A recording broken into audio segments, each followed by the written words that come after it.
The terror begins again.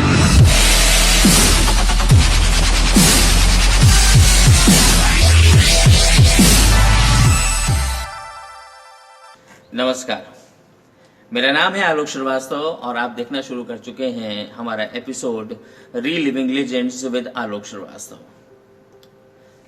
80 का दशक, मेरे घर के दरवाजे पर रोज की भांति एक नीले रंग की एलएमएल वेस्पा आकर रुकती है और उसके बाद घंटी बजती है मेरे घर की और एक शख्स मेरे जीने से ऊपर चढ़कर रोज सुबह ऊपर आता है और आवाज देता है, डॉक्टर साहब। डॉक्टर साहब कोई और नहीं, मेरे पिताजी। उनके सहयोगी रहे, उनके साथ काम करते रहे एक लंबे अरसे तक इंडो फार्मा फार्मास्यूटिकल्स में, और वहीं से एक सिलसिला शुरू हुआ उस शख्स को जानने का जिसका नाम था स्वदेश बंधु।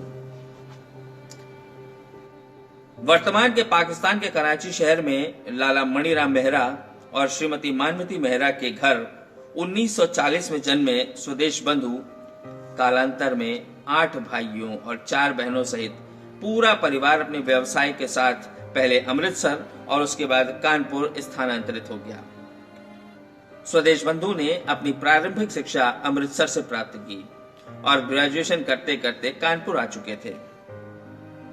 डीएवी कानपुर में साइंस में ग्रेजुएशन भी पूरा कर दिया। कॉलेज के दिनों से ही प्रोफेसर सत्यमूर्ति यानी कि मास साहब से जुड़ाव हो गया था। उस जमाने के द एम्बेसडर ग्रुप से जुड़े और विश्वविद्यालय स्तर पर नाट्य कर्म का आरंभ कर दिया। पैतृक व्यवसाय कपड़ों का था तो उन पर भी दबाव था, व्यवसाय या नौकरी। उसमें से उन्होंने नौकरी को चुना और हिंद फार्मास्यूटिकल्स में बतौर मेडिकल रिप्रेजेंटेटिव की नौकरी शुरू करने के लिए सन 63 में बरेली आ गए।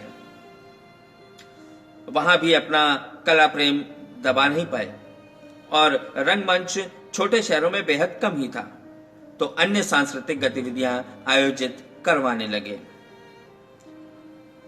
वहां ज्यादा दिन मन नहीं लगा तो 1964 में यानी 1-1.5 साल बाद ही लखनऊ का रुख किया और यहां इंडो फार्मा में नौकरी शुरू कर दी, जहां अगले 30 साल तक वे पूरी निष्ठा के साथ कार्य करते रहे।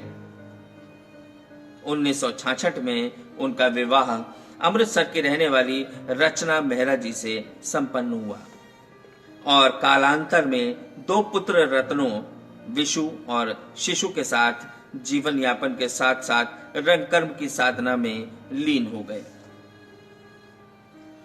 यहीं रहते हुए उन्होंने दर्पण लखनऊ की स्थापना की और उतार चढ़ाव के साथ काम करते रहे। लगभग 15 वर्ष पहले एक प्रतिष्ठित हिंदी दैनिक के सांस्कृतिक रिपोर्टर ने लिखा, लखनऊ में सार्थक हिंदी रंगमंच की असल जड़ों की तलाश की जाए तो स्वदेश बंधु जैसे कुछ गिने चुने नाम मिलेंगे, जो सिर्फ मंच ही नहीं रंगमंच के लिए पीर, बावर्ची, भिश्ती, खर की भूमिका निभाते रहे। मस्त तबीयत के स्वदेश बंधु ऐसे शख्स हैं जिन्होंने अपने संबंधों के बल पर यहाँ रंगमंच के लिए कलाकार वर्कर के साथ साथ अपने तरीके से दर्शक और कमजोर आर्थिक पक्ष को मजबूत किया है। स्वदेश बंधु का अर्थ स्वयं में संस्था है तो दूसरा मतलब है आला अफसर। आला अफसर 1978 का वह नाटक है जिसने भारतीय रंगकर्म के मानचित्र पर लखनऊ को स्थापित कर दिया। कैंट रोड पर सिंचाई भवन के सामने मोटर वर्कशॉप के पीछे का बंधु जी का घर लखनऊ आने वाले जाने माने रंगकर्मियों की रिहाइश रहा। बाबा कारंत जब भी यहाँ काम करने आए यहीं ठहरे। बंसी कौल, रंजीत कपूर, देवेंद्र राज अंकुर, बलराज पंडित को लखनऊ में सबसे बेहतर ठिकाना बंधु जी का घर ही लगता था। आज स्वदेश बंधु को जानने के क्रम में हमारे साथ ऐसे ऐसे लोग, ऐसे ऐसे शख्सियतें जुड़ रही हैं जो वाकई स्वदेश बंधु के साथ जीवन भर जुड़ी रही। आइए सबसे पहले जानते हैं डॉक्टर सुशीला कपूर से उनके जुड़ाव के बारे में। नमस्कार, मैं डॉक्टर कपूर हूँ और स्वदेश बंधु से बहुत अच्छी तरह से परिचित थी। परिचित में अंतरंग, हमारा परिवार दोनों का बहुत ही अंतरंग था। वैसे तो वो पहले मेडिकल रेप थे और वो हमारे पास वैसे आते थे, लेकिन बड़े कायदे से बातचीत करते थे, इसलिए मुझे ठीक लगे और उन्होंने मुझसे रिक्वेस्ट किया कि भाई मुझको अगर पॉसिबल हो तो मुझे कोई जगह का प्रबंध करा दीजिए कि मैं अपना परिवार को बुला लूँ। मेरे परिवार में ज़्यादा लोग नहीं हैं, मगर मेरी वाइफ तो आएंगी और मैं चाहता हूँ कि मुझे एक जगह का प्रबंध कर दीजिए। तो हमने कहा कोई बात नहीं, हमारे जगह बहुत थी और हमने कहा कोई प्रॉब्लम नहीं हमें होगी, आप ले आइए। और हमने उनको थोड़े से पोषण में रख लिया। वो रहने लगे बड़ी खुशी खुशी और बड़े हंसमुख लोग थे। परिवार बहुत मिलनसार और हंसमुख था। वो रहने लगे, अपना काम करते थे और वहीं रहते थे। दूसरा हमारे अंदर क्या एक सी इंटरेस्ट था, शास्त्रीय संगीत। मैं भी शास्त्रीय संगीत की बड़ी शौकीन थी और वो भी बहुत शौकीन थे। हम लोगों के बीच में एक संगीत और आर्ट एक ऐसी चीज़ थी जो बीच में दोनों को बांधती थी। वो नाट्य कला में बहुत पहुँचे हुए थे और बहुत नाटक वगैरह में पार्ट लेते थे और कोशिश करते थे औरों को भी बुला के कराने की। तो हम उनको मदद करते थे। हमारे पास जगह थी, हम उन्हें जगह दे देते थे कि लोग गए हासिल कर लो। उनके चक्कर में बहुत से आर्टिस्ट लोगों को मैं भी पहचानूंगी। मुझे अच्छा ही लगता था, घर में रौनक रहती थी। हमारे घर में भी ज़्यादा लोग नहीं थे, इसलिए धीरे धीरे करके हमारे परिवार आपस में इतने घुल मिल गए कि मालूम नहीं होता था कि हम लोग रिश्तेदार नहीं हैं, हम लोग वैसे ही जान पहचान वाले लोग हैं। मगर हम लोग जो थे अच्छे अच्छे रिश्तेदारों से बेहतर जिंदगी व्यतीत करते थे। उनके साथ कार्य करती रही और दर्पण की स्थापना, लखनऊ चैप्टर की स्थापना में जिन्होंने उनका भरपूर सहयोग दिया। आइए बात करते हैं मंजू तनेजा जी से। स्वदेश बंधु नाम सुनते ही आलोक भाई ने मुझे 50 साल पीछे की यादों से एकदम जोड़ दिया। स्वदेश बंधु, जिनको हम लोग प्यार से बंधु जी बोलते थे, वो सबसे पहली चीज़ जो उनको नाम सुनते ही आती है वो है उनकी सादगी, उनका हंसता हुआ चेहरा, उनकी मुस्कुराहट और उनका हम्बल होना। स्वदेश बंधु पेशे से एक मेडिकल रेप थे और कानपुर में उनकी पोस्टिंग थी। तो और नाटक से और अभिनय से उनका बहुत उनकी रुचि थी। तो वो दर्पण की उस वक़्त कानपुर में स्थापना हो चुकी थी और दर्पण के थ्रू बहुत बढ़िया बढ़िया प्लेस कानपुर में हो चुके थे।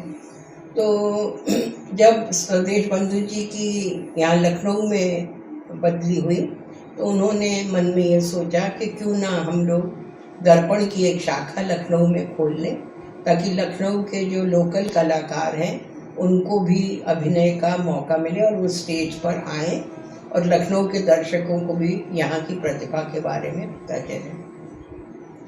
इस वजह से स्वदेश बंधु जी ने ऑल इंडिया रेडियो और ये आपका टीवी स्टेशन से कई कलाकारों के नाम जोड़े बटोरे और पर्सनली सबके घर जा जा के अपना ये प्रस्ताव सबको समझाया और एक मीटिंग में एक दिन निश्चित करके सबको बुला लिया। और प्रोफेसर सत्यमूर्ति भी कानपुर से बुलाए गए। प्रोफेसर साहब को हम लोग सब लोग आदर से मास्टर भी बुलाते थे और उनका हमेशा दर्पण लखनऊ के ऊपर भी उनका हमेशा प्यार और सहयोग आखिरी तक बना रहा। अच्छा, अब कोई भी संस्था का जब निर्माण होता है तो उसके लिए एक प्रेसिडेंट, एक सेक्रेटरी, एक कोषाध्यक्ष, ये सब चुना जाता है। अब ये तय होना था कि कौन ये जिम्मेवारी संभालेगा। मेरे पति श्री प्रेम तनेजा जी को भी नाटक और साहित्य से और कला से बहुत रुचि थी और उस वक्त वो लखनऊ रोटरी क्लब के सेक्रेटरी भी थे, तो सब ने उनको ही प्रेसिडेंट के रूप में चुना, तो वो पहले प्रेसिडेंट दर्पण के बने। अब ये होने के बाद में ये हुआ कि भाई फंड्स कहाँ से आएंगे, रिहर्सल कहाँ होगी, कौन सा प्ले चुना जाए, इन सब के बारे में विचार हुआ। विजय तेंदुलकर का शांतता कोर्ट चालू आए, इस नाटक का हिंदी रूपांतरण खामोश अदालत जाई है, ये चुना गया। और उसी समय संगीत नाटक अकादमी ने ये घोषित किया था कि एक नाटक प्रतियोगिता हो रही है, सब लोग उसमें अपने नाटक जो जो करना चाहें भेज सकते हैं। तो हम लोगों की तरफ से ये एंट्री इस नाटक की हुई। इसमें माया गोविंद जी ने प्रमुख भूमिका निभाई और मैंने मिसेस काशीकर की भूमिका निभाई और स्वदेश बंधु जी वकील बने और उसमें इनका नाम था सुखांते वकील। तो इन्होंने बहुत ही अच्छी तरह से जिरा की और इनका रोल बहुत सराहा गया और ये नाटक बहुत सफल रहा, हमेशा हाउसफुल गया। इसके कई शोज हुए लखनऊ में भी और कानपुर में भी। और आप लोगों को जान के बहुत खुशी होगी कि इसी नाटक के लिए स्वदेश बंधु जी को संगीत नाटक अकादमी की तरफ से बेस्ट एक्टर अवार्ड भी मिला। और अभी थोड़े दिन पहले ही डॉक्टर अनिल रस्तोगी ने बंधु जी अवार्ड रिसीव कर रहे हैं। एक पुरानी तस्वीर मुझे भेजी तो उसको देखकर बहुत ही अच्छा लगा। फिर उसके बाद एक नाटक आया स्टील फ्रेम, जिसमें मुझे सौभाग्य प्राप्त हुआ कि स्वदेश बंधु जी के साथ फिर से मैं अभिनय करूं। वो नाटक भी बहुत अच्छा था, आईएएस ऑफिसर्स की ज़िंदगी के ऊपर था। एक आईएएस ऑफिसर कि कैसे हर एक व्यक्ति के जैसे दो चेहरे होते हैं, वैसे उनका भी दिखाया कि घर में वो अपनी नौकरानी के साथ रेप केस में इन्वॉल्व हो जाते हैं और फिर ये चीज़ पब्लिक में आ जाती है और उनके ऊपर कार्रवाई जारी होती है, केस चलता है। तो एक 3 लोगों की एक जो कोठरी होती है उसमें एक वकील जो थे 3 में से, वो रोल बंधु जी ने निभाया था और वो आईएएस ऑफिसर की तरफ से ही केस लड़ रहे थे। तो इतना अच्छा उन्होंने रोल किया, जैसे सब कहें कि ये तो लग रहा है कि जन्मांतरों से ही शायद वकील ही थे सचमुच में। तो वो एक्चुअली अपने अभिनय में ये लगता नहीं था कि अभिनय कर रहे हैं, ऐसे लगता था जैसे वो उस रोल को जी रहे हैं और इतना जीवंत कर देते थे।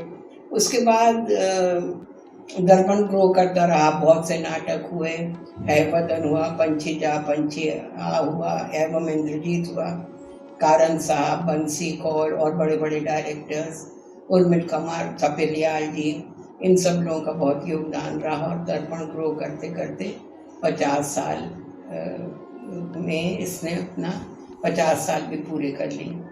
कई प्लेज में बंधु जी ने जिसमें एक्ट नहीं भी किया, उसमें इन्होंने बहुत एक्टिव पार्टिसिपेशन लिया। हर चीज़ को मैनेज करना, रविंद्रालय हॉल बुक कराना, टिकट छपवाना, टिकट्स को बेचना, रिहर्सल कहाँ पे कैसे अरेंज होगी ये सब तय करना, आर्टिस्ट के लिए चाय पानी नाश्ते का प्रबंध करना, देर हो जाए तो आर्टिस्ट को, फीमेल आर्टिस्ट को घर कैसे छोड़ना है, वो तो अक्सर मेरे पति और मैं ही हम लोग जाके छोड़ के आते थे। ये सब भी बंधु जी बहुत करते थे और एक परिवार की तरह से मिलके हम लोग सब रहते थे। ये नहीं लगता था कि अलग अलग वर्गों से आए, एक दर्पण एक फैमिली की तरह से हो गया। और बस यही कहना है कि बंधु जी की बहुत याद आती है। ऐसे बहुत कम लोग होते हैं जो अपनी अमिट छाप लोगों के हृदय में छोड़ जाते हैं और जब कभी भी उनको हम लोग याद करते हैं तो अभी भी पुरानी यादें ताज़ी हो जाती हैं और हमेशा उनके लिए प्रशंसा के शब्द निकलते हैं कि वो बहुत ही अच्छे और बढ़िया इंसान थे। थिएटर के संगीत प्रेम की बात हो और उसमें आतमजीत जी का नाम ना आए, ऐसा कैसे संभव है?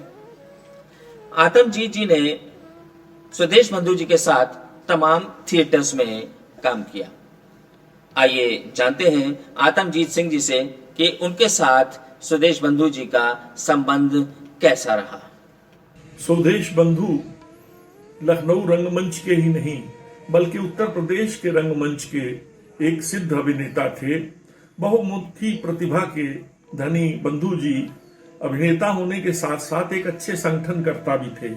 उन्होंने कई संस्थाओं का संगठन बनाया और आपको बताएं कि हमारे साथ उनका संबंध मेघदूत की वजह से था। और स्वदेश बंधु एक सिद्ध गायक अभिनेता थे। वो बहुत अच्छा गाते थे और उनकी गायन की जो प्रतिभा थी वो अद्भुत थी। उन्होंने लखनऊ के ठुमरी के उस्ताद और ख़ास तौर से लखनऊ घराने के अब्दुल हई साहब से उन्होंने संगीत सीखा था। ठुमरी और दादरा के वो उस्ताद थे और बंधु जी उनसे ठुमरी और दादरा सीखते थे। और उसके साथ ही असल में अब्दुल हई साहब अपनी जीविका चलाने के लिए एक नज़ीराबाद पे एक दुकान थी, टोपियों की दुकान थी। उस टोपियों की दुकान पे वो अपनी जीविका चलाने के लिए बैठते थे। बंधु जी उनकी मदद करते थे, उनसे सीखते थे, उस बहाने उनकी आर्थिक मदद भी किया करते थे और इससे बंधु जी की गायकी में बहुत सुधार आया। और हमने देखा कि जब स्वदेश बंधु के पास बंसी कौल आए दिल्ली से आला अफसर का प्रस्ताव लेकर के, तो बंधु जी ने पूरी टीम इकट्ठा की। लखनऊ की विभिन्न संस्थाओं के कलाकार, जिसमें दर्पण के लोग भी थे, मेघदूत के लोग भी थे, सृष्टि के लोग भी थे, इन सब को मिला करके एक नाटक तैयार किया गया जिसका नाम था आला अफसर। ये आला अफसर नाटक जो था ये नौटंकी शैली में था और जिसमें कि गायकी प्रमुख थी। तो बंधु जी एक गायक अभिनेता तो थे ही थे, तो लिहाजा बंधु जी इसमें मुख्य भूमिका निभाते थे। और मुख्य भूमिका निभाते हुए वो इस तरह से रिहर्सल को चलाते थे कि बंधु जी को आप कभी खाली देख ही नहीं सकते थे। लगातार वो गाते रहते थे। हम लोग रिहर्सल कर रहे हैं तो साइड में गा रहे हैं। हर तरह से हर वक्त वो रियाज में लगे रहते थे। और इस नाटक की ही बात नहीं, इसके अलावा भी वो जब भी कहीं घर में होते या कहीं भी होते वो संगीत के रियाज में लगे रहते थे। इस तरह से देखा जाए तो बंधु जी एक सिद्ध गायक अभिनेता के रूप में हम लोगों के सामने आते हैं। अब्दुल हई साहब से संगीत सीखने का बंधु जी को लाभ एक ये हुआ कि ठुमरी और दादरा की विधिवत शिक्षा के बाद बंधु जी के अभिनय में भी एक बहुत अच्छा निखार आया। और वो निखार कुछ इस तरह का था कि बंधु जी के गायकी में और बंधु जी के अभिनय में एक लखनऊआ लचक पैदा हो गई और जिसको के हम लोग पसंद करते थे और दर्शक भी बहुत पसंद करते थे। और मजेदार बात ये कि नाटक में जिस तरह की दाद भी नहीं दी जाती है, बंधु जी को उस तरह की दाद भी मिलती रही। और यहाँ तक जैसे मुशायरे में शायरों को दाद मिलती है, उस तरह से बंधु जी को अभिनय में दाद मिलती थी। ये एक बहुत खास स्टाइल था बंधु जी के अभिनय का और बंधु जी की गायकी का। बंसी कौल के नाटक आला अफसर में जो कि नौटंकी पर आधारित था, मैं और रवि नागर बंधु जी के साथ थे। वैसे तो बहुत से कलाकार थे, लेकिन हम दोनों गायकी में उस बंधु जी का ज्यादा साथ देते थे। और बंधु जी की जोड़ी रवि नागर के साथ बहुत अच्छी मिली। इसके अलावा एक नाटक और था जो कि बंसी कौल ने किया लखनऊ शहर में ही, मदर गोरकी के उपन्यास माँ पर आधारित ये नाटक था और बड़ा लिखा हुआ। इसमें बंधु जी ने अपनी गायन प्रतिभा का बहुत अच्छा मुजाहिरा किया। और आज भी हम लोग याद करें बंधु जी के गीतों को जो कि मदर में और आला अफसर में बंधु जी ने गाए थे। बंधु जी लखनऊ के अलावा बम्बई, कलकत्ता, कानपुर, दिल्ली, भोपाल आदि शहरों में हमारे साथ शोज करने के लिए गए। और बंधु जी बड़े अच्छे संगठनकर्ता थे और हर जगह गायकी की भूर लोगों ने प्रशंसा की और वाकई हम देखें तो रंगमंच पे बंधु जी जैसा गायक मिलना बहुत मुश्किल है। और बंधु जी ने अपनी गायकी को परमार्जित करने के लिए उसको और सजाने के लिए बहुत मेहनत और बहुत प्रयास किया और इसलिए आज भी लोग बंधु जी को याद करते हैं। डॉक्टर अनिल रस्तोगी। और जो शख्स दर्पण को लखनऊ लेकर के आया, उनके और डॉक्टर साहब के अनुभव कैसे रहे, आइए इस पर जानते हैं डॉक्टर साहब की ज़बानी। स्वदेश बंधु जी का मेरा 1972 से साथ हुआ, लेकिन मैं उन्हें 1971 से जानता था, जब उन्होंने दर्पण से नाटक किया था यहाँ खामोश अदालत जारी है। उनकी वजह से दर्पण संस्था यहाँ लखनऊ में आई, उसकी नींव पड़ी। और तो मैंने पहले भी जब कानपुर में दर्पण थी इसके बारे में सुना हुआ था और बंधु जी के बारे में भी थोड़ा बहुत सुना था, लेकिन 71 के प्लेन जब देखा तो उनके लिए मेरे दिल में बड़ी इज्जत हो गई। मैंने कहा क्या कलाकार है। इत्तेफाक से उनको जो नाटक किया था उससे बेस्ट एक्टर का अवार्ड भी मिला था। वो जिसे कहते हैं बिल्ली के भाग छीका टूटा। 1972 में कारंथ जी दर्पण के लिए नाटक करने के लिए आए लखनऊ, और एक दिन मैंने देखा स्वदेश बंधु मेरे इंस्टीट्यूट में मेरी लेबोरेटरी में चले आ रहे हैं। अनिल जी मेरा नाम स्वदेश बंधु। मैंने कहा जी मैं आपको जानता हूँ, बताइए।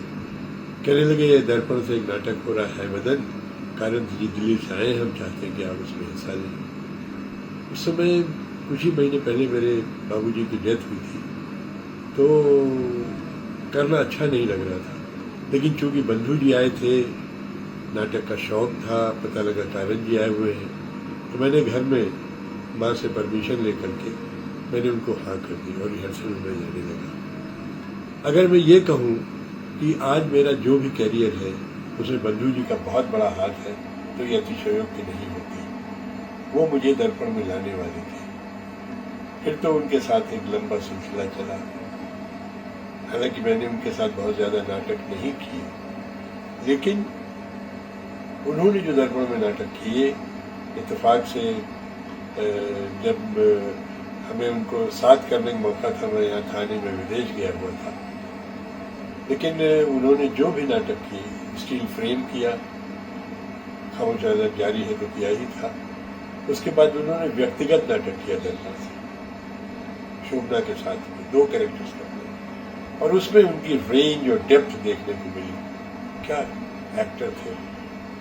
सबसे बड़ी बात ये थी कि बंधु जी एक्टर के साथ साथ सिंगर भी बहुत अच्छे थे। तपलियाल जी ने नागरी नौटंकी, नई नवेली नौटंकी के नाम से शोज किए थे। उसमें बंधु जी सूत्रधार का कभी रोल करते थे, कभी विदूषक का रोल करते थे, कभी नट का रोल करते थे, और साहब गाते थे और मटकते थे। क्या बात है, वर्थ सिंगिंग। फिर उनसे उनका साथ हुआ मेरा बंसी के प्ले आला अफसर। उनके में एक बहुत अच्छी बात ये थी कि दर्पण के सचिव होने के नाते वो चाहते तो हर प्ले में हिस्सा ले सकते थे, लेकिन कभी उन्होंने ये इच्छा नहीं जाहिर की, और हमेशा उन्होंने यंगस्टर्स को प्रमोट किया। जैसे है वदन में लीड रोल में मैं और विजय वास्तव और शोभना थी। स्टील फ्रेम में जो रोल वो करते थे, तो जब मैं दर्पण में चला गया तो उनकी जगह पे मैं आ गया, मैं वो रोल करने लगा। आषाढ़ के एक दिन में विमल ने रोल किया, उस समय सचिव थे लेकिन उन्होंने रोल नहीं किया। व्यक्तिगत में उन्होंने बहुत अच्छा रोल किया, बहुत ही बढ़िया रोल किया। उसी में साथ में अंधा युग हो रहा था रवि बासवानी का, वो सारा सुपरविजन बंधु जी का था। सारी देख रेख, सारा मैनेजमेंट, डायरेक्टर्स को बुलाना, माँ सबके साथ में मिल करके संस्था के लिए फंड्स अरेंज करना, सब कुछ बंधु जी करते थे। फिर किसी वजह से बंधु जी की से नाराजगी हो गई दर्पण की, और वो इत्तेफाक की बात ये थी कि वो नहीं होता। मैं उन दिनों एक कॉन्फ्रेंस में कलकत्ता गया हुआ, पता लगा बंधु जी नाराज हो गए, और उनकी बड़ी जेन्युइन रीजन था नाराज होने की। तो मैंने एक बार उनसे जिक्र किया, बोले अनिल जी अभी दिल में गहरे घाव है, अभी नहीं, फिर आगे देखा जाएगा। आला अफसर में मेरा उनका साथ हुआ, बंसी के प्ले में। क्या गजब की एक्टिंग उन्होंने की थी, जो आला अफसर, जो फर्जी आला अफसर बनकर क्या था, क्या उनकी गायकी थी, क्या उनकी एक्टिंग थी। उनको सिर्फ देख करके देखने की नहीं, सीखने को भी मिला। उसके बाद बंधु जी दिल्ली चले गए, बीच में बीमार हो गए थे, फिर लखनऊ आए। और जब रंजीत कपूर यहाँ पर अपना नाटक एक संसदीय समिति की बैठक करने के लिए आए, तो मैंने बंधु जी को फिर अप्रोच किया। मैंने कहा बंधु जी अब आपको दर्पण में वापस आना है, क्योंकि दर्पण जो है ये आप ही की लगाई हुई है, जड़ें आपकी लगाई हुई है। मैं दर्पण का बहुत साल सचिव रहा, तो मैं उनसे एक ही सेंटेंस कहता था कि बंधु जी मैं तो सिर्फ जो जड़ें आपने लगाई हैं दर्पण की, तो मैं पानी दे रहा हूँ, सिर्फ सींच रहा हूँ, जड़ें तो आपकी लगाई हुई है। खैर एक संसदीय समिति की बैठक में फिर आए, उन्होंने एक हरियाणवी कैरेक्टर किया जो उनको रंजीत ने दिया था, बहुत अच्छा कैरेक्टर उन्होंने किया, लेकिन उनकी साथगोई मुझे बहुत अच्छी लगी। बीच में उनको फिर भानु भारती जी के साथ में ऑफर मिलने लगे, जब वो वहाँ दिल्ली में थे। तो कई शो जब हमारे कर लिए उन्होंने, संसदीय समिति को ठग बैठे, बोले अनिल जी अब मैं दिल्ली जाना चाहता हूँ, तो भानु के साथ काम करना चाहता हूँ, भानु मुझे बुला रहे हैं। तो मैंने कहा बंधु जी साहब जाइए, भानु बहुत बड़े डायरेक्टर हैं, और दिल्ली सेंटर भी है थिएटर का, लखनऊ से तो बड़ा ही सेंटर है, पर आप जाइए वहाँ पर। जाकर के उन्होंने वहाँ पर काम शुरू कर दिया।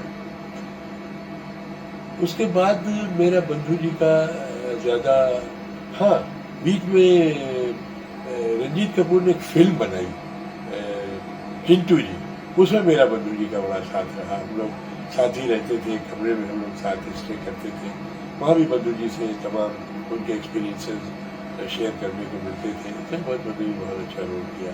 एक सीन मुझे आज भी याद है, जब चिंटू जी मतलब ऋषि कपूर जी जब आते हैं हमारे गांव में, तो बंधु जी एक बैंड को लीड करते हैं, वो जिस ढंग से नाच कूद करते हैं, बहुत ही बढ़िया उन्होंने एक्टिंग की। बदकिस्मती मेरी ये रही कि मैं बॉम्बे चला गया, बंधु जी से संपर्क बिल्कुल छूट गया। लेकिन एक दिन इत्तेफाक से बंधु जी का फोन मेरे पास आया। बंधु जी कुछ डिप्रेस बोल रहे थे, बोले अनिल जी मैं मुंबई आया हूँ। अरे मैंने कहा बंधु जी कांदीवली में रहते थे, कांदीवली वेस्ट में, और मैं मलाड में रहता था। तो मैंने कहा बंधु जी हम तो बहुत नज़दीक रहते हैं, तो बताइए या तो आप आइए मेरे, या मैं आता हूँ। तो उन्होंने कहा कि ठीक है मैं बेटे से बात करके बताऊँगा। वो दिन है और आज का दिन है। बंधु जी का फ़ोन फिर कभी बच के न दिया। मैं बराबर उनको फ़ोन करता रहा, लेकिन उनका फ़ोन में रिप्लाई होता रहा। अभी 1 साल पहले मैं इलाहाबाद जा रहा था, तो रास्ते में उनके बेटे का फ़ोन आया कि अंकल पापा नहीं रहे। बहुत मेरे लिए बहुत दुख लगा सुन करके, और पता लगा कि भाभी जी की डेथ वही बॉम्बे में, जब बंधु जी ने मुझे फ़ोन किया था उसी के कुछ दिन के बाद हो गई। और बंधु जी दिल्ली में थे, डिप्रेस थे, फिर से उनको डिप्रेशन का शिकार हो गए थे, और बिना मुझसे मिले ही चले गए। दोस्तों बहुत से लोग आते हैं, आपके साथ मिलता है, लेकिन ऐसे कभी लोग होते हैं जो कि आपको आपके कैरियर बनाने में जिनका बहुत बड़ा योगदान है। तो बंधु जी को जो भी मेरी एक्टिविटीज़ हैं आज कल्चरल फील्ड में, आई ओ it to Bandhu ji, because he brought me to Darpan, and whatever I am today is because of Darpan. Thank you. Darpan के प्रारंभिक दौर में एक शख्स लखनऊ आया जिसको खुद अपने भविष्य का अंदाजा नहीं था, और इस बातचीत में वो स्वीकार करते हैं कि ये हाँ उनके जीवन को बदलने वाली थी। आइए बात करते हैं स्वदेश बंधु से, उनके संबंधों पर, देश के प्रतिष्ठित नाट्यकर्मी श्री बंसी कौल जी से। 1973 की बात है ये। मैं ड्रामा स्कूल से पास आउट कर चुका था, और जैसे कि उस जमाने में हम सब लोग ये तय करते थे कि अब क्या करना है। मैं चूंकि कश्मीर से आया था, तो कश्मीर लौटना मेरे लिए संभव नहीं था, क्योंकि जिस परिवार से मैं आया था वो बहुत ही गरीब था और वापस लौट कर मैं जाता भी तो क्या करता वहाँ, इसका मुझे कोई अंदाज नहीं था। तो मन में ये तय कर लिया था कि मैं हिंदी बेल्ट में ही घूम घूम के काम करूँगा, लेकिन कोई तरीका नहीं दिख रहा था। अचानक मेरे एक सीनियर का फोन मेरे पास आया, बलराज पंडित उनका नाम था। वो उन्हीं दिनों लखनऊ में कोई प्ले कर रहे थे, उनका एक बहुत ही चर्चित नाटक 5वां सवार वो वहां कर रहे थे। तो उनका फोन आया, उन्होंने कहा कि तुम क्या लखनऊ आ सकते हो? तो मैंने बिल्कुल हाँ कहा, क्योंकि मेरे पास और कोई चारा नहीं था इसके अलावा कि मैं ना करता या हाँ करता। तो हाँ करना ही ठीक था, और मेरी वो हाँ करने से मेरी मैं कहूँगा कि मेरी किस्मत खुल गई। तो साहब मैं लखनऊ पहुंचा, तो लखनऊ में एक साहब रेलवे स्टेशन पर मेरा इंतजार कर रहे थे। जब मैं उतरा तो उन्होंने दूर से मुझे देखकर पहचान लिया। तो मैंने उनने कहा मेरा नाम स्वदेश बंधु है, बलराज पंडित मेरे यहाँ ही रुके हैं। थोड़ा बहुत उनके बारे में मुझे पहले मालूम था कि स्वदेश बंधु नाम के एक एक्टर जो लखनऊ में है, जो एक्टर ही नहीं बहुत बड़े ऑर्गेनाइजर भी है और पॉलिटिकल एक्टिविस्ट भी है। तो मैंने कहा आपने मुझे कैसे पहचाना? उन्होंने कहा कि अरे बलराज पंडित ने ये कहा था कि जो भी ट्रेन से रंगीन कपड़े पहनकर उतरेगा और देखने में सुंदर होगा वही बंसी कौल है। तो उन दिनों जाहिर है मैं गोरा था या जवान था। बंधु जी ने मुझे पहचान लिया और अपने स्कूटर पर पीछे बिठाकर मैं उनके घर चला गया। वो दिन और उसके बाद करीबन 7-8 वर्ष वहाँ मेरी मुलाकात 2 छोटे बच्चों से हुई। एक का नाम विशु, एक का नाम ऋतुराज। और ऋतुराज जो कि जिसको मैं छोटे के नाम से पुकारता था, छोटू के। और बंधु जी की वाइफ। एक छोटा सा घर। अंदर पहुंचते ही जो स्वागत हुआ, ऐसा लगा कि मैं घर लौट आया हूं और मुझे यहीं रहना है। खैर नाटक हो गया, 5वां सवार नाटक हो गया। उस घर से बंधु जी से मेरी ऐसी एक मित्रता हो गई और एक ऐसी घनिष्ठता हो गई कि मुझे लगा कि वहां मैं बड़े भाई के पास आया हूं। और यूं कहिए कि वो मेरी किस्मत थी कि वो मुझे मिल गए। फिर लगातार मैं कई वर्षों तक लखनऊ जाता रहा, और जब भी लखनऊ जाता था और कहीं नहीं उन्हीं के घर पर मैं रहता था, और कहीं रहने का मतलब भी नहीं था। वो भाभी हमारी खूब देखभाल करती थी। बच्चों से इतनी घनिष्ठता हो गई थी कि उन्होंने एक छोटा सा कमरा जो था उसका नाम ही रख दिया था, ये बंसी अंकल का कमरा है। खैर करीबन 5-7 वर्ष मैं लखनऊ जाता रहा, और लखनऊ में मैंने बहुत सारी प्रोडक्शंस की दर्पण के साथ। फिर अचानक एक मौका आया, एक मध्य प्रदेश में एक फेस्टिवल होने वाला था क्लासिक्स को लेकर। तो मैंने भी तय किया था कि मैं गोगोल का इंस्पेक्टर जनरल करूंगा। ये बात जो ही मैंने बंधु जी से कही कि हम नौटंकी में शो करेंगे, उन्होंने पूरी टीम जुटाई। और बंधु जी जैसे कि बहुत कम उन दिनों, खासकर ये वो समय है जबकि थिएटर में गाने वाले एक्टर मिलते ही नहीं थे। जो एक्टर गाते थे या तो वो नौटंकी में थे या और जो फोक फॉर्म्स में काम करते थे, या महाराष्ट्र में कहीं कुछ एक्टर ऐसे मिल जाते थे। लेकिन ये पहले एक्टर थे जो एक्टर भी थे, ऑर्गेनाइजर भी थे और गाना भी गाते थे। खैर वो प्रोडक्शन हुआ, उसकी खूब चर्चा हुई और खूब सारे शोज हुए, और वो प्रोडक्शन होने की वजह से मैं खूब चर्चा में आ गया। और वो मेरा पहला प्रोडक्शन था जिसकी वजह से पूरे देश भर में मेरे बारे में लोग जानने लगे। तो मैं ये कहूँगा वो प्रोडक्शन दरअसल मैंने नहीं किया, वो बंधु जी ने किया। और वो प्रोडक्शन ऐसा रहा, वो बंधु जी के आप अगर आज भी आप मैं कहूँ कि मुझे उस प्रोडक्शन को करना है, तो मैं सोच भी नहीं सकता कि वो प्रोडक्शन बंधु जी के बगैर हो सकता है। और बंधु जी की वजह से मैं ऐसे ऐसे लोगों से लखनऊ में मिला, कुछ उसमें एक्टिविस्ट थे, कुछ ट्रेड यूनियनिस्ट थे, कुछ अद्भुत एक्टर थे, क्योंकि बंधु जी की दोस्ती हर आदमी के साथ थी। उन्हीं की वजह से मैं दर्पण में भी शामिल हुआ। फिर वहां से मैं कानपुर भी कुछ प्रोडक्शंस करने गया। तो करीबन 20 एक प्रोडक्शन मैंने लखनऊ कानपुर में किए होंगे, और रहता मैं बंधु जी के घर पर ही था। और बंधु जी की जो मेहरबानी मुझ पर रही, अगर वो नहीं होते तो आज मैं जो कुछ भी थोड़ा बहुत अचीव कर पाया हूँ, उसके पीछे उन्हीं का हाथ है, उनकी वाइफ का हाथ है।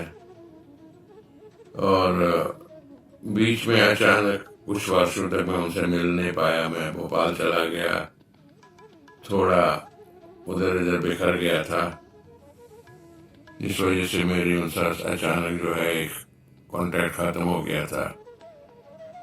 वो कॉन्ट्रैक्ट खत्म होना मेरे लिए अभी भी दुखदाई है। मैं उस बात को जब भी याद करता हूँ मुझे लगता है कि ऐसा क्या हुआ कि मैं उनसे बहुत वर्षों तक नहीं मिल पाया। और जब मुझे मिलना चाहिए था, मैं दिल्ली आता था, अक्सर दिल्ली उनको देखता था, मैं हाय हेलो हो जाती थी, बस इससे ज्यादा कुछ नहीं। फिर बीच में पता चला कि वो बॉम्बे चले गए हैं, तो मेरा उनसे एक कॉन्ट्रैक्ट खत्म हो गया।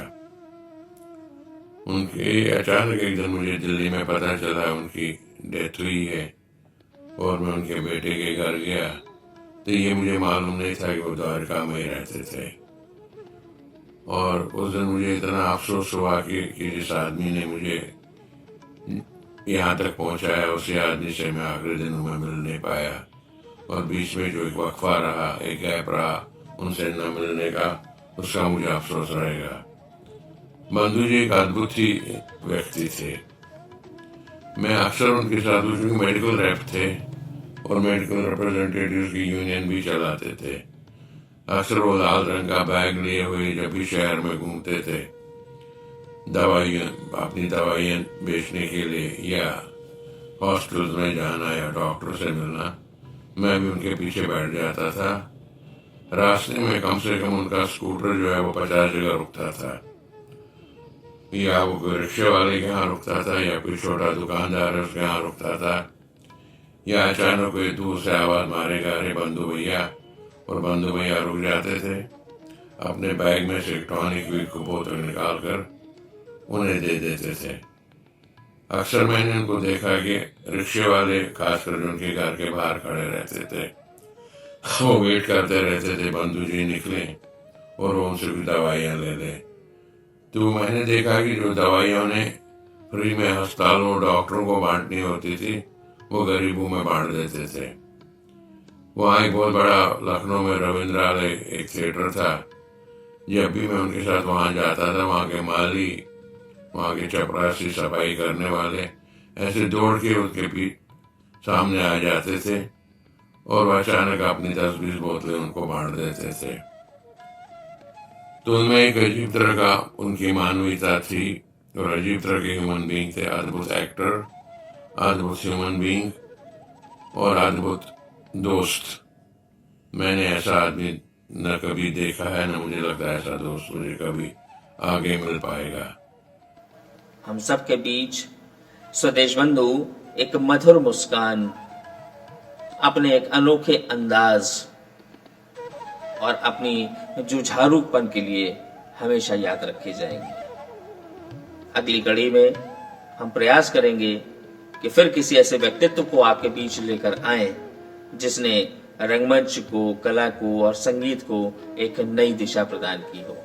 तो देखते रहिए reliving legends with Alok Srivastava.